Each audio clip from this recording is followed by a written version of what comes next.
ಸ್ನೇಹಿತರೆ, G factor ಚಾನೆಲ್ನ ಮತ್ತೊಂದು ವಿಡಿಯೋಗೆ ತಮಗೆಲ್ಲರಿಗೂ ಸ್ವಾಗತ. ಸ್ನೇಹಿತರೆ, ಇತ್ತೀಚಿನ ದಿನಗಳಲ್ಲಿ ನೀವು ಜನರನ್ನ ನೋಡಿದರೆ ಅವರ ಮುಖ ಕಳೆಗುಂದಿದಂತಿದ್ದಾರೆ, ಜೀವನ ನಶ್ವರದಂತಿದ್ದಾರೆ. ಅವರ ಮನಸ್ಸಿನಲ್ಲಾಗಲಿ ಅಥವಾ ದೇಹದಲ್ಲಾಗಲಿ ಶಕ್ತಿ ಇಲ್ಲ. ಅವರು ಬದುಕಿದ್ದಾರೆ, ಆದರೆ ಅವರ ಜೀವನ ಉಸಿರುಗಟ್ಟಿದಂತಿದೆ. ಅವರು ನಡೆಯುತ್ತಿದ್ದಾರೆ, ಆದರೆ ಗುರಿ ಗಮ್ಯವಿಲ್ಲ. ಜೀವನದಲ್ಲಿ ಸಂತೋಷವಿಲ್ಲ.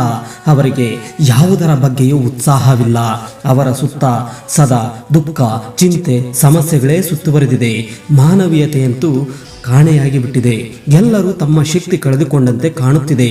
ಯಾವುದೇ ಶಕ್ತಿ ಇಲ್ಲ, ಮನಸ್ಸಿನಲ್ಲಾಗಲಿ ಅಥವಾ ದೇಹದಲ್ಲಾಗಲಿ. ಇಂದಿನ ಕಾಲಘಟ್ಟದಲ್ಲಿ ಯೌವನದಲ್ಲಿಯೇ ಕೂದಲು ಬಿಳಿಯಾಗಿ ವೃದ್ಧಾಪ್ಯ ಲಕ್ಷಣಗಳು ಕಾಣಿಸಿಕೊಳ್ಳುತ್ತಿವೆ. ಯುವಕರು ಕೂಡ ಸಣ್ಣ ಪುಟ್ಟ ಕೆಲಸ ಮಾಡಿ ದಣದಿದ್ದಾರೆ. ದೇಹದಲ್ಲಿ ಶಕ್ತಿ ಇಲ್ಲ ಎಂದು ಹೇಳುತ್ತಾರೆ. ಚಿಕ್ಕ ವಯಸ್ಸಿನಲ್ಲಿಯೇ ಬಿಳಿ ಕೂದಲು ಶುರುವಾಗುತ್ತದೆ. ದೊಡ್ಡ ಕಾಯಿಲೆಗಳು ಬರುತ್ತಿವೆ. ಈ ಎಲ್ಲ ಸಮಸ್ಯೆಗಳು ನಮ್ಮದೇ ಮತ್ತು ಆ ಎಲ್ಲ ಸಮಸ್ಯೆಗಳಿಗೆ ನಾವೇ ಕಾರಣವಾಗಿದ್ದೇವೆ. ಇದಕ್ಕೆಲ್ಲ ಮುಖ್ಯ ಕಾರಣವೆಂದರೆ ಇಂದಿನ ದಿನಗಳಲ್ಲಿ ಜನರಲ್ಲಿ ಬ್ರಹ್ಮಚರ್ಯದ ಬಗ್ಗೆ ಸಾಸಿವೆ ಕಾಳಷ್ಟು ತಿಳಿದಿಲ್ಲ. ಬ್ರಹ್ಮಚರ್ಯವೇ ಮನುಷ್ಯನ ಅತಿ ದೊಡ್ಡ ಶಕ್ತಿ. ಒಬ್ಬ ವ್ಯಕ್ತಿ ತನ್ನ ಬ್ರಹ್ಮಚರ್ಯವನ್ನ 1 ವರ್ಷ ಸಂಭಾಳಿಸಿದರೆ ಅವನ ಶಕ್ತಿ 100 ಪಟ್ಟು ಹೆಚ್ಚಾಗುತ್ತದೆ. ಆದ್ದರಿಂದ ಅವನು ಗುಂಪಿನಲ್ಲಿಯೂ ಎದ್ದು ಕಾಣುವನು. ಪ್ರತಿಯೊಬ್ಬ ವ್ಯಕ್ತಿಯು ಸ್ವಯಂ ಚಾಲಿತವಾಗಿ ಅವನನ್ನು ಗೌರವಿಸುತ್ತಾರೆ, ಏಕೆಂದರೆ ಅವನ ಆತ್ಮವಿಶ್ವಾಸ ಮತ್ತು ಮಾತಿನ ಧಾಟಿ ಮಾಧುರ್ಯ ಅರ್ಥಗರ್ಭಿತವಾಗಿರುತ್ತದೆ. ತನ್ನ ಬ್ರಹ್ಮಚರ್ಯವನ್ನು ನಿಭಾಯಿಸಲು ಅಸಮರ್ಥನಾಗಿರುವ ಮತ್ತು ತನ್ನ ಬ್ರಹ್ಮಚರ್ಯವನ್ನು ತ್ಯಜಿಸಿದ ವ್ಯಕ್ತಿ ದೈಹಿಕವಾಗಿ ಮತ್ತು ಮಾನಸಿಕವಾಗಿ ದುರ್ಬಲನಾಗುತ್ತಾನೆ. ಆದರೆ ಇಂದಿನ ಸಮಾಜ, ನಾವು ನೋಡುತ್ತಿರುವ ವಿಷಯಗಳು, ನಾವು ಕೇಳುತ್ತಿರುವ ವಿಷಯ, ಇಂತಹ ಸಮಯದಲ್ಲಿ ಬ್ರಹ್ಮಚರ್ಯವನ್ನು ಆಚರಿಸುವುದು ಬಹಳ ಮುಖ್ಯವಾಗಿದೆ. 1 ವರ್ಷ ನಿರ್ವಹಣೆ ಮಾಡುವುದು ದೊಡ್ಡ ವಿಷಯ. ಇಂದಿನ ದಿನಗಳಲ್ಲಿ ವೈದ್ಯರು ಕೂಡ ಇದೆಲ್ಲವೂ ಸಹಜ ಎಂದು ಸುಲಭವಾಗಿ ಹೇಳಿಬಿಡುತ್ತಾರೆ, ಆದರೆ ಅದು ಹಾಗಲ್ಲ. ಬ್ರಹ್ಮಚರ್ಯವು ನಿಮಗೆ ಆರೋಗ್ಯಕರ ಮನಸ್ಸು ಮತ್ತು ಆರೋಗ್ಯಕರ ದೇಹವನ್ನು ನೀಡುತ್ತದೆ. ನಿಜವಾದ ಆರೋಗ್ಯವು ಕೇವಲ ರೋಗದ ಅನುಪಸ್ಥಿತಿಯಲ್ಲ, ನಿಮ್ಮಲ್ಲಿ ಶಕ್ತಿ ಮತ್ತು ಚೈತನ್ಯ ತುಂಬಿದೆ ಎಂದು ನೀವು ಭಾವಿಸುವುದು. ಬ್ರಹ್ಮಚರ್ಯವನ್ನು ಅನುಸರಿಸುವ ವ್ಯಕ್ತಿಯು ಎಂದಿಗೂ ನಿರಾಶೆ ಅಥವಾ ನಿತ್ರಾಣವನ್ನು ತೋರುವುದಿಲ್ಲ. ನೀವು ಈ ವಿಷಯಗಳನ್ನು ನಂಬುತ್ತೀರೋ ಇಲ್ಲವೋ, ಅವರು ಯಾವಾಗಲೂ ಶಕ್ತಿಯಿಂದ, ನಗುಮುಖ ಮತ್ತು ಕಾಂತಿಯಿಂದ ತುಂಬಿರುತ್ತಾರೆ. ಇಂದು ಈ ವಿಡಿಯೋದಲ್ಲಿ ಬ್ರಹ್ಮಚರ್ಯದಿಂದ ಆಗುವ ಲಾಭಗಳ ಬಗ್ಗೆ ಚರ್ಚಿಸಲಿದ್ದೇವೆ. ಬ್ರಹ್ಮಚರ್ಯವು ನಮ್ಮ ಜೀವನದ ಮೇಲೆ ಯಾವ ಪರಿಣಾಮವನ್ನು ಬೀರುತ್ತದೆ ಎಂಬುದನ್ನು ವಿವರವಾಗಿ ತಿಳಿಯೋಣ. ಅದರಲ್ಲಿ ಒಂದು ಕಥೆಯನ್ನು ಸಹ ಪ್ರಸ್ತಾಪಿಸುತ್ತೇವೆ. ವಿಡಿಯೋ ತುಂಬಾ ಇಂಟ್ರೆಸ್ಟಿಂಗ್ ಆಗಿದೆ, ಆದ್ದರಿಂದ ಈ ವಿಡಿಯೋವನ್ನು ಸ್ಕಿಪ್ ಮಾಡದೆ ಕೊನೆಯವರೆಗೂ ನೋಡಿ. ಒಂದು ವೇಳೆ ಈ ವಿಡಿಯೋ ಇಷ್ಟವಾದಲ್ಲಿ ಒಂದು ಲೈಕ್ ನೀಡಿ, ಹಾಗೆ ನಿಮ್ಮ ಸ್ನೇಹಿತರಿಗೆ ಈ ವಿಡಿಯೋದ ಲಿಂಕನ್ನು ಶೇರ್ ಮಾಡಿ. ಬನ್ನಿ ಟಾಪಿಕ್ಗೆ ಹೋಗೋಣ. ಸ್ನೇಹಿತರೆ, ವಾಸ್ತವವಾಗಿ ಬ್ರಹ್ಮಚರ್ಯದ ಹಲವು ನಿಯಮಗಳಿವೆ. ಇವುಗಳನ್ನು ಅನುಸರಿಸುವುದರಿಂದ ನಿಮ್ಮ ಜೀವನದಲ್ಲಿ ಸಾಕಷ್ಟು ಬದಲಾವಣೆಗಳನ್ನು ಅನುಭವಿಸಬಹುದು. ಇಂದಿನ ದಿನಗಳಲ್ಲಿ ಇಂಟರ್ನೆಟ್ನಿಂದಾಗಿ ಯುವಕರ ಮನಸ್ಥಿತಿ ಹದಗೆಡುತ್ತಿದೆ. ನಮ್ಮ ಹೊಸ ಪೀಳಿಗೆ ಭಾರತೀಯ ಸಂಪ್ರದಾಯಗಳನ್ನು ಮರೆತು ಪಾಶ್ಚಿಮಾತ್ಯ ನಾಗರಿಕತೆಯತ್ತ ಆಕರ್ಷಿತವಾಗುತ್ತಿದೆ. ಇದರಿಂದ ಯುವಕರಲ್ಲಿ ಮಾನಸಿಕ ಮತ್ತು ದೈಹಿಕ ದೌರ್ಬಲ್ಯ ಹೆಚ್ಚಾಗತೊಡಗುತ್ತಿರುವುದರಿಂದ ನಾವು ಸಹ ಇದರ ದುಷ್ಪರಿಣಾಮ ಅನುಭವಿಸುತ್ತಿದ್ದೇವೆ. ಸ್ನೇಹಿತರೆ, ಮೊದಲಿಗೆ ಬ್ರಹ್ಮಚರ್ಯ ಎಂದರೇನು ಎಂಬುದನ್ನು ತಿಳಿದುಕೊಳ್ಳೋಣ. ಬ್ರಹ್ಮಚರ್ಯವು ಬ್ರಹ್ಮ ಮತ್ತು ಚಾರ್ಯ ಎಂಬ 2 ಪದಗಳಿಂದ ಮಾಡಲ್ಪಟ್ಟಿದೆ. ಬ್ರಹ್ಮ ಎಂದರೆ ದೇವರು ಮತ್ತು ಚಾರ್ಯ ಎಂದರೆ ಅಲೆದಾಡುವುದು, ಎಂದರೆ ದೇವರ ಸುತ್ತ ತಿರುಗುವುದು, ಯಾವಾಗಲೂ ದೇವರನ್ನು ಧ್ಯಾನಿಸುವುದು. ಬ್ರಹ್ಮಚರ್ಯವನ್ನು ಆಚರಿಸುವ ವ್ಯಕ್ತಿಯನ್ನು ಬ್ರಹ್ಮಚಾರಿ ಎಂದು ಕರೆಯಲಾಗುತ್ತದೆ. ಬ್ರಹ್ಮಚರ್ಯವನ್ನು ಆಚರಿಸುವ ವ್ಯಕ್ತಿಗೆ ಸಿಗುವ ಲಾಭಗಳು ಏನು ಎಂಬುದನ್ನು ನೋಡುವುದಾದರೆ, ನಂಬರ್ 1, ಸಾಮಾಜಿಕ ಜೀವನದಲ್ಲಿನ ಪ್ರಯೋಜನಗಳು. ಬ್ರಹ್ಮಚರ್ಯವನ್ನು ಅನುಸರಿಸುವ ಜನರು ಉತ್ತಮ ಸಾಮಾಜಿಕ ಜೀವನವನ್ನು ಹೊಂದಿರುತ್ತಾರೆ ಎಂದು ಹೇಳಲಾಗುತ್ತದೆ. ಇದಕ್ಕೆ ಕಾರಣ ಅವರ ಆಕರ್ಷಕ ವ್ಯಕ್ತಿತ್ವ ಮತ್ತು ಇತರರ ಬಗ್ಗೆ ಸಹಾನುಭೂತಿಯ ಭಾವನೆ.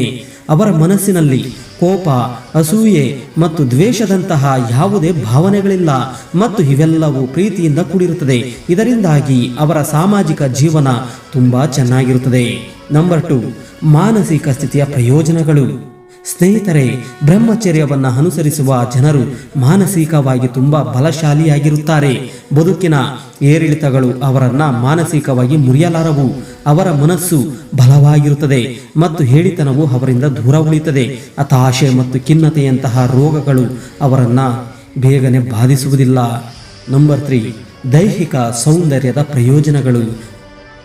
ಸ್ನೇಹಿತರೆ, ಬ್ರಹ್ಮಚರ್ಯದ ಅನುಕರಣೆ ವ್ಯಕ್ತಿಯ ದೈಹಿಕ ಸೌಂದರ್ಯವನ್ನು ಹೆಚ್ಚಿಸುತ್ತದೆ. ಗಂಡಾಗಿರಲಿ ಹೆಣ್ಣಾಗಿರಲಿ ಇಬ್ಬರ ಸೌಂದರ್ಯವು ಹೆಚ್ಚುತ್ತದೆ. ಪ್ರಾಚೀನ ಕಾಲದಲ್ಲಿ ಜನರು ಇಂದಿನದಕ್ಕಿಂತ ಹೆಚ್ಚು ಎತ್ತರವಾಗಿದ್ದರು ಎಂದು ಹೇಳುವುದನ್ನು ನೀವು ಕೇಳಿರಬೇಕು. ಆ ಸಮಯದಲ್ಲಿ ಜನರು ಕುಟುಂಬ ಜೀವನವನ್ನು ನಡೆಸುತ್ತಿರುವಾಗಲೂ ಬ್ರಹ್ಮಚರ್ಯದ ನಿಯಮಗಳನ್ನು ನಿಯಮಿತವಾಗಿ ಅನುಸರಿಸುತ್ತಿದ್ದರು. ಅವರು ತುಂಬಾ ಸುಂದರ ಮತ್ತು ಬಲಶಾಲಿಯಾಗಿರಲು ಇದೇ ಕಾರಣ. ನೀವು ಬ್ರಹ್ಮಚರ್ಯದ ನಿಯಮಗಳನ್ನು ಪಾಲಿಸಿದರೆ ನಿಮ್ಮ ದೇಹ ಸೌಂದರ್ಯ ಮತ್ತು ಶಕ್ತಿಯನ್ನು ಹೆಚ್ಚಿಸಬಹುದು. ನಂಬರ್ 4, ವೃತ್ತಿ ರಂಗದಲ್ಲಿ ಪ್ರಯೋಜನಗಳು. ಸ್ನೇಹಿತರೆ, ಬ್ರಹ್ಮಚಾರಿಯು ತನ್ನ ದೇಹದಲ್ಲಿ ಯಾವುದೇ ಸಾಮಾನ್ಯ ವ್ಯಕ್ತಿಗಿಂತ ಹೆಚ್ಚಿನ ಶಕ್ತಿಯನ್ನು ಹೊಂದಿದ್ದಾನೆ. ಇದು ವೃತ್ತಿಪರ ಜೀವನದಲ್ಲಿಯೂ ಪ್ರಗತಿ ಸಾಧಿಸಲು ಸಹಾಯ ಮಾಡುತ್ತದೆ. ಅದು ಅವನ ಕಾರ್ಯಕ್ಷಮತೆಯನ್ನು ಸುಧಾರಿಸುತ್ತದೆ ಮತ್ತು ವ್ಯಕ್ತಿಯು ತನ್ನ ಹೆಚ್ಚಿನ ಶಕ್ತಿಯಿಂದ ಉತ್ತಮವಾಗಿ ಕೆಲಸ ಮಾಡಲು ಸಾಧ್ಯವಾಗುತ್ತದೆ. ನೀವು ಸಹ ಅಂತಹ ಶಕ್ತಿಯನ್ನು ಕಾಪಾಡಿಕೊಳ್ಳಲು ಬಯಸಿದರೆ ಇಂದಿನಿಂದಲೇ ಬ್ರಹ್ಮಚರ್ಯವನ್ನು ಅನುಸರಿಸಲು ಪ್ರಾರಂಭಿಸಿ. ನಂಬರ್ 5, ವ್ಯಕ್ತಿಯ ಜೀವನದ ಪ್ರಯೋಜನಗಳು. ಸ್ನೇಹಿತರೆ, ಬ್ರಹ್ಮಚರ್ಯವನ್ನು ಅನುಸರಿಸುವವರು ರೋಗಗಳಿಂದ ಮುಕ್ತರಾಗುತ್ತಾರೆ. ಬ್ರಹ್ಮಚರ್ಯವನ್ನು ಅನುಸರಿಸುವುದು ಕೇವಲ ದೈಹಿಕ ಶಕ್ತಿಯನ್ನು ನೀಡುತ್ತದೆ, ಆದರೆ ಇದು ವ್ಯಕ್ತಿಯ ಆಯುಷ್ಯವನ್ನು ಹೆಚ್ಚಿಸುತ್ತದೆ. ಏಕೆಂದರೆ ಬ್ರಹ್ಮಚಾರಿಗೆ ಹೆಚ್ಚಿನ ರೋಗ ನಿರೋಧಕ ಶಕ್ತಿ ಇರುತ್ತದೆ.